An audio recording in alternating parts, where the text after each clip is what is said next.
Agrovision पे आज हम उपस्थित हैं, जहां गए 14-15 सालों से ये कार्यक्रम जो है वो चल रहा है। आप देख सकते हैं किस प्रकार से किसानों की भीड़ यहाँ पर लाखों तादाद में आई है और किसानों का कहना है कि ये जो एग्रोविजन का प्रोग्राम नितिन जी गडकरी चला रहे हैं, उसकी वजह से किसानों को बहुत ही ज़्यादा मात्रा में फ़ायदा हो रहा है। कैमरा पर्सन राजकुमार मोहड़ के साथ पूजा एरगुड़े की रिपोर्ट, लोकतंत्र मिरर, नागपुर से।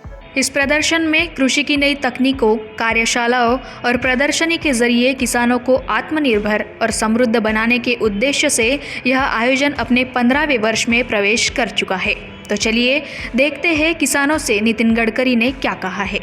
मुझे बहुत खुशी है कि एग्रोविजन ने 15 साल पूरे किए हैं। ये 15 साल का इतिहास ये विदर्भ के कृषि क्षेत्र में एक प्रगति और विकास कैसे हो, इसके लिए एक कोशिश रही है। हमारा विदर्भ जो है वो विशेष रूप से पूरे दुनिया में इसलिए प्रसिद्ध हुआ कि 10,000 से ज्यादा किसानों ने विदर्भ में आत्महत्या की और ये जो फार्मर सुसाइड्स हुई है, इसके कारण हम सब लोगों को इसका दुख भी हुआ और दर्द भी हुआ और ये कैसे दूर करें और इसके लिए क्या करने की आवश्यकता है और किसानों को किस प्रकार से प्रशिक्षित करें और क्या क्या करना चाहिए, इसी चिंतन से ही एग्रोविजन के कार्यक्रम की शुरुआत हुई।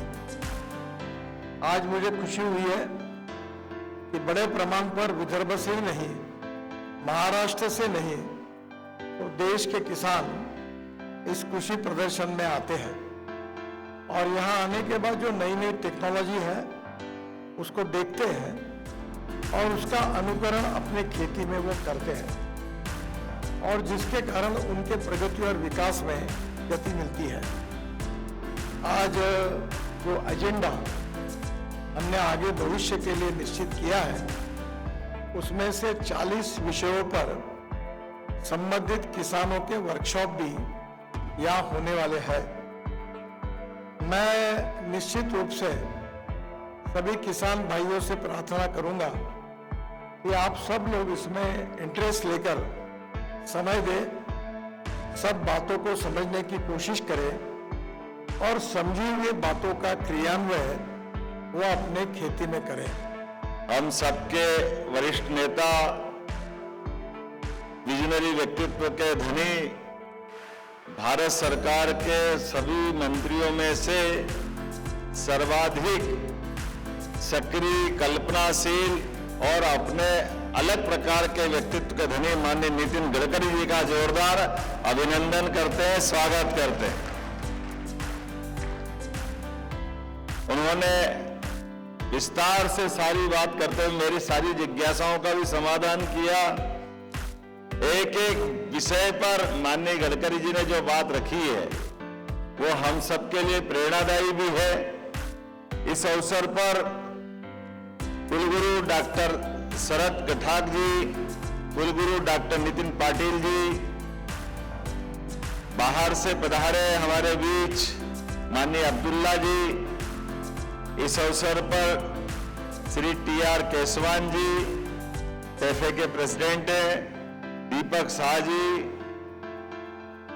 विक्रम वाघ जी, PG पाटिल जी, मैं आपके अपने पड़ोसी राज्य मध्य प्रदेश से अपने इस नागपुर की धरती पर, मैं नागपुर से ये विशेष मध्य प्रदेश का संबंध भी बताना चाहूंगा। पुराने राज्य रचना में नागपुर से ही मध्य प्रदेश का काफी हिस्सा हमारा जुड़ा हुआ था, तो ऐसा लगा कि मैं अपने घर में आया हूं। मुझे इस बात का आनंद है, इस बात का सुख है।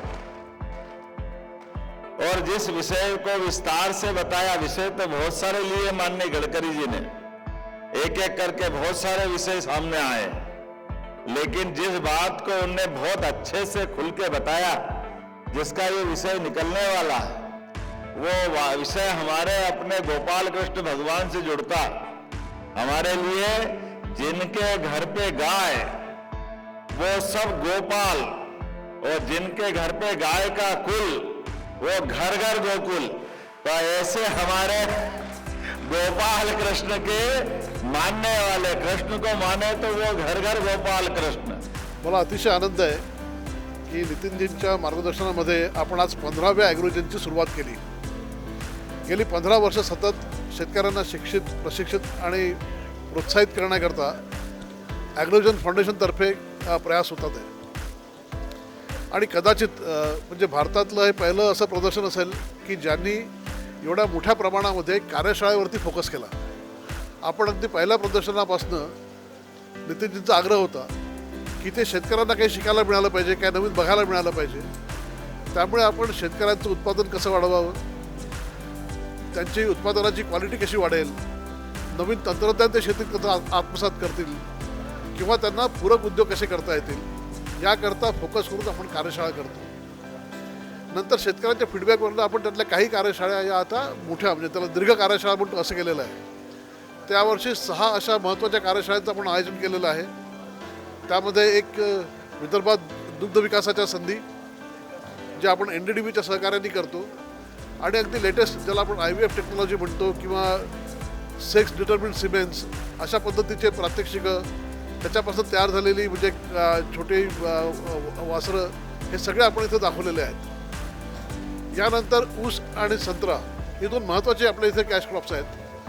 तर त्यांचं दर्जेदार उत्पादन कसं घेता येईल, त्याचं बाकी नियोजन कसं करता येईल यासंबंधी देखील 2 दीर्घ कार्यशाळा इथे होणार आहेत। यानंतर सध्या जे आवश्यक आहे आपल्याला ते म्हणजे युवकांचा शेतीमध्ये सहभाग। युवकांना काय नवीन संधी आहेत, कसं ते जास्त चांगल्या प्रकारे शेतीला जास्त इफेक्टिव्हली आणि जास्त फायद्याचं करू शकतील याकरता त्यांच्याकरता एक विशेष मार्गदर्शनपर आपण इथे कार्यशाळा घेतो आहे।